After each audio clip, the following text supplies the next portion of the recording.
Ice cream নেবে? Ice cream, chocolate ice cream, vanilla ice cream, ice cream নেবে? Ice cream. School ছুটি হওয়ার পরে মহেশ ও গীতা বাড়ির দিকে যেতে থাকলো।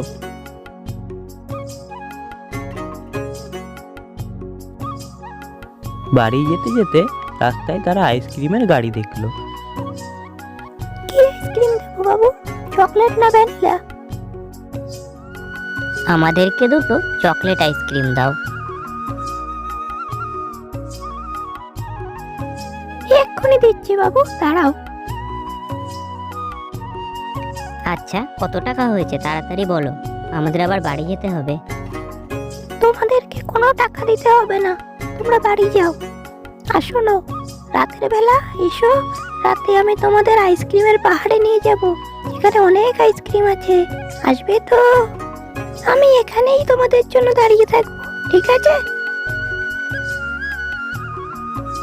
রাতের বেলা কথা মতো গীতা আর মহেশ সেখানে আসে এবং সেই আইসক্রিমওয়ালা মহিলা তাদের সাথে করে নিয়ে যেতে থাকে।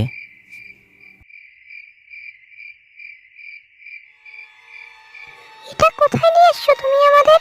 এখানে তো কোনো আইসক্রিমের পাহাড় নেই, আর কোথায় লোকজন তো কেউ নেই। তুমি আমাদের কোথায় নিয়ে এসছো এটা? আমরা বাড়ি যাব।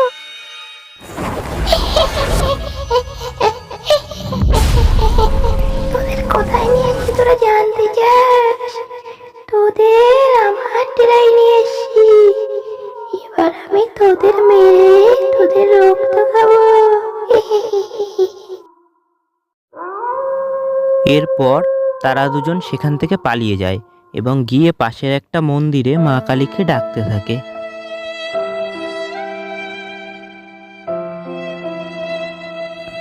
তখন মা কালী স্বয়ং তাদের দেখা দেয়।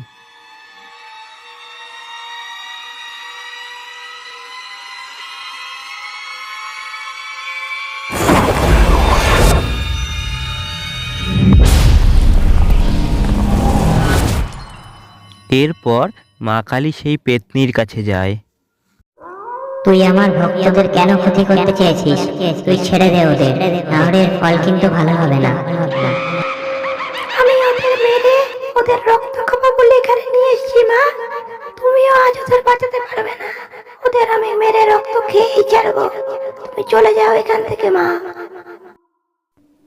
তোর এত বড় সাহস, তুই আমার ভক্তদের মারার কথা বলিস, তাও আবার আমার সামনে? দাঁড়া, আমি তোকে দেখাচ্ছি।